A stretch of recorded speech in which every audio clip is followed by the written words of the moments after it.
प्रदेश विधानसभा चुनाव से पहले मोदी योगी की अगुवाई में एनडीए ने बड़ा ऑपरेशन शुरू कर दिया है। बिहार की राजनीति में बीजेपी की मजबूत सहयोगी चिराग पासवान की पार्टी लोजपा रामविलास भी यूपी चुनाव में एंट्री के लिए तैयार है। पार्टी ने उत्तर प्रदेश की सभी 403 विधानसभा सीटों को लेकर बड़ा ऐलान कर दिया है। इसके साथ ही पार्टी का नया सियासी नारा भी सोशल मीडिया पर ट्रेंड कर रहा है, गूंजे धरती आसमान पंडित पासी पासवान। इसी रणनीति के बीच जमुई से सांसद और एलजेपी रामविलास के यूपी प्रभारी अरुण भारती ने केंद्रीय गृह मंत्री अमित शाह से मुलाकात की और मुलाकात के बाद उन्होंने यूपी और बिहार की राजनीति के साथ साथ गठबंधन को लेकर भी बड़ा ऐलान कर दिया। अरुण भारती चिराग पासवान के जीजा भी हैं, पार्टी में उनका दबदबा है। इसी बीच दिल्ली में उत्तर प्रदेश के मुख्यमंत्री योगी आदित्यनाथ और देश के पीएम नरेंद्र मोदी की मुलाकात के बाद यूपी में हलचल तेज है। ऐसे में सवाल है, क्या योगी और मोदी यूपी को लेकर कोई मास्टर स्ट्रोक की तैयारी में है और क्या चिराग मोदी और योगी के प्लान के एक हिस्सा हैं जो यूपी चुनाव में धमाल मचा सकते हैं। नमस्कार, थर्ड आई देख रहे हैं आप, मैं हूं नविंदु और आज के इस वीडियो में आपको बताऊंगा चिराग पासवान की यूपी में एंट्री और मोदी योगी के मास्टर स्ट्रोक के बारे में। यूपी चुनाव से पहले मैदान तैयार, यूपी में चिराग पासवान की एंट्री, दिल्ली में मोदी योगी की मुलाकात, यूपी चुनाव पर बन गई बड़ी बात। उत्तर प्रदेश विधानसभा चुनाव 2027 को लेकर बिहार की राजनीति से निकली चिराग पासवान की एलजेपी रामविलास ने भी अपनी जमीन तैयार करनी शुरू कर दी है। पार्टी ने यूपी की सभी 403 विधानसभा सीटों पर संगठन मजबूत करने की तैयारी का दावा कर दिया है।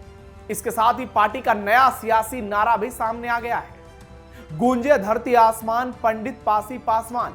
इसी रणनीति के बीच जमुई से सांसद चिराग पासवान के जीजा और यूपी लोजपा रामविलास प्रभारी अरुण भारती की केंद्रीय गृह मंत्री और बीजेपी के चाणक्य कहे जाने वाले अमित शाह के साथ मुलाकात हुई।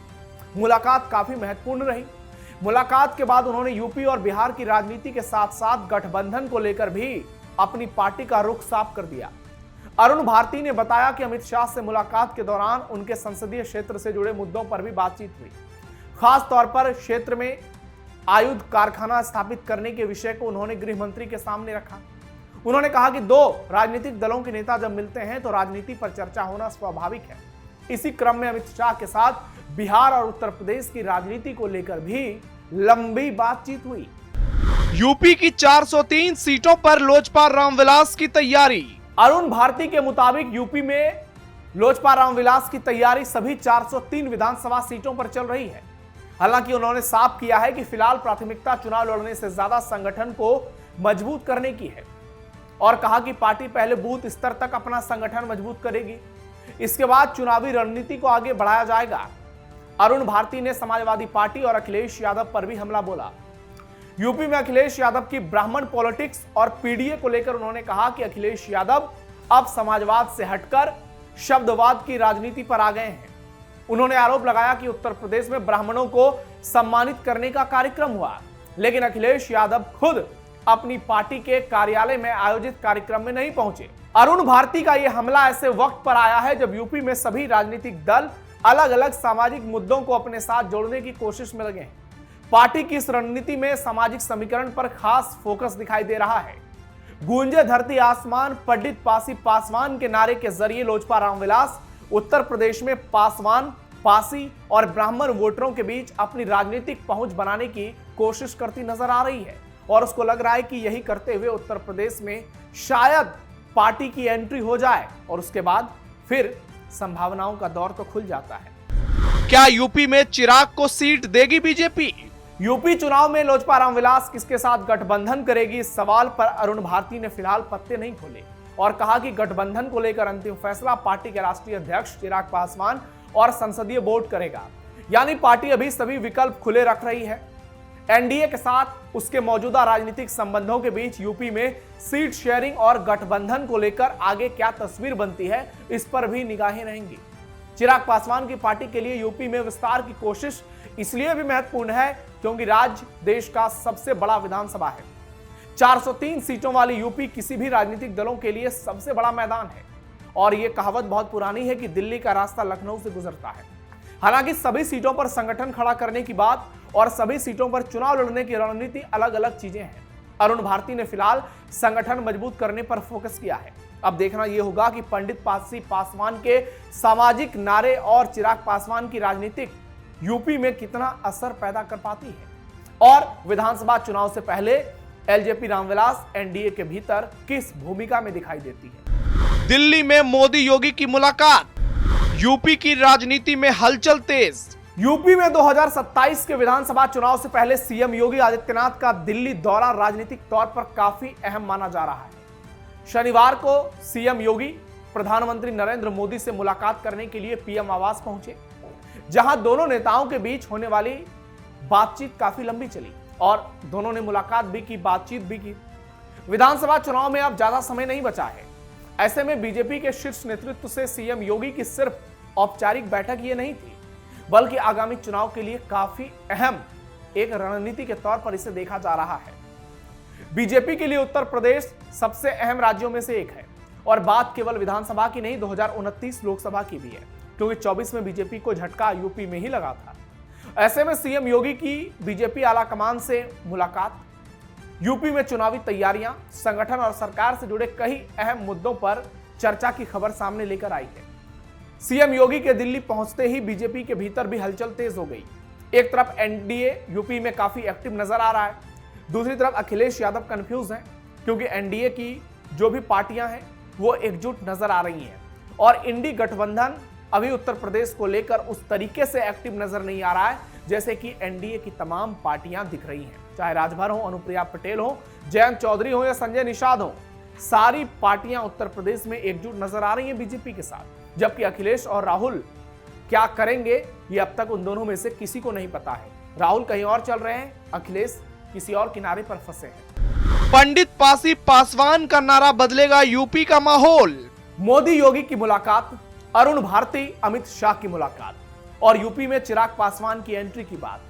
पंडित पासी पासवान का नारा सिर्फ एक नारा नहीं है, बल्कि यूपी के चुनावी सामाजिक समीकरण को साधने की एक बड़ी कोशिश है। उत्तर प्रदेश में ब्राह्मणों की आबादी 12 से 14% के आसपास है और पासी समाज भी काफी निर्णायक है। 6 से 8% पासी वोट बैंक का दावा किया जाता है, जबकि पासवान समाज के वोटर बहुत ज्यादा नहीं है, लेकिन नैरेटिव बिल्डिंग में और SC/ST राजनीति में इसका बड़ा प्रभाव है और बिहार से उत्तर प्रदेश तक नैरेटिव सेट होने में देर नहीं लगता। यानी तीनों को जोड़कर बड़ा वोट बैंक तैयार होता है और इस नारे का असली असर संख्या से ज्यादा सामाजिक संदेश पर भी छिपा हुआ है। एक तरफ ब्राह्मण वोटरों को साधने की कोशिश, दूसरी तरफ पासी जैसे बड़े दलित समूह तक पहुंच, जिससे अवधेश प्रसाद जैसे बड़े नेताओं को अखिलेश यादव ने निखारा और आज देखिए संसद में अपने बगल में बिठाते हैं। ये मैसेज देने की कोशिश होती है। और तीसरी तरफ बिहार के पासवान वोट बैंक की राजनीतिक पहचान को यूपी में विस्तार देने की कोशिश। यही कारण है कि यह नारा गूंजेगा धरती आसमान पंडित पासी पासवान बीजेपी के लिए उत्तर प्रदेश में इंपॉर्टेंट हो सकता है अगर वो चिराग पासवान को चुनावी मैदान में उतार देती है, क्योंकि लोजपा रामविलास एनडीए के साथ रहते हुए कई सीटों पर प्रभाव डालने की कोशिश कर सकती है, जहां पासी, दलित और ब्राह्मण वोट चुनाव का रुख बदल सकते हैं। अखिलेश यादव भी ब्राह्मणों को पीडीए के दायरे में लाने की पूरी कोशिश कर रहे हैं, जो उनकी पार्टी से ब्राह्मण और वैश्या की तुलना कर रहे थे कुछ महीने पहले। आज अखिलेश अपने कार्यालय में ब्राह्मणों का सम्मान कर रहे हैं। यानी ब्राह्मण वोट को लेकर मुकाबला पहले ही तेज है, लेकिन ब्राह्मणों की पहली पसंद योगी हैं। पिछले 4 चुनाव इसकी गवाही देते हैं। ऐसे में पंडित पासी पासवान अगर जमीन पर संगठन और स्थानीय उम्मीदवारों के साथ जुड़ता है तो खासकर अवध, पूर्वांचल और कुछ मध्य यूपी की सीटों पर एनडीए के सामाजिक समीकरण को काफी मजबूती मिल सकती है। और चिराग पासवान जो कि कई राज्यों में चुनाव लड़ चुके हैं, अगर उत्तर प्रदेश में अपनी किस्मत को आजमाते हैं तो यह ना सिर्फ उनके लिए एक बड़ी चुनौती होगी, बल्कि उनके सामने एक अवसर के रूप में भी आएगी। और चिराग पासवान अगर खुद को यहां पर साबित कर देते हैं तो यह यूपी की राजनीति में एक बड़ा बदलाव होगा। अब देखना यह होगा कि चिराग पासवान क्या फैसला लेते हैं। क्या वो बीजेपी और एनडीए के साथ गठबंधन करते हैं यूपी में? क्या चुनाव लड़ने का मन बनाते हैं? क्योंकि ये तो हर कोई चाहेगा ही, खास करके लोजपा रामविलास वाले। अब यह देखना होगा कि पीएम मोदी और चिराग पासवान के बीच क्या बात होगी यूपी चुनाव को लेकर। योगी आदित्यनाथ और चिराग पासवान में क्या आगे चलकर मुलाकात होती है, और यदि चिराग पासवान को कुछ सीटें मिलती हैं उत्तर प्रदेश में, जिसकी संभावनाओं से कोई इनकार नहीं कर सकता है, तो आने वाले दिनों में अखिलेश यादव के लिए काफी चुनौती हो जाएगी, क्योंकि बीजेपी के पास एक बड़ा दलित चेहरा उत्तर प्रदेश की राजनीति में दलित वोटरों को साधने के लिए हो जाएगा। आपको क्या लगता है, आप क्या सोचते हैं? यूपी की राजनीति में बड़ा बदलाव आएगा? कमेंट बॉक्स में बताइए। और अगर चिराग आते हैं तो इसका क्या इंपैक्ट होगा? फिलहाल के लिए थड़ाई में इतना ही। धन्यवाद।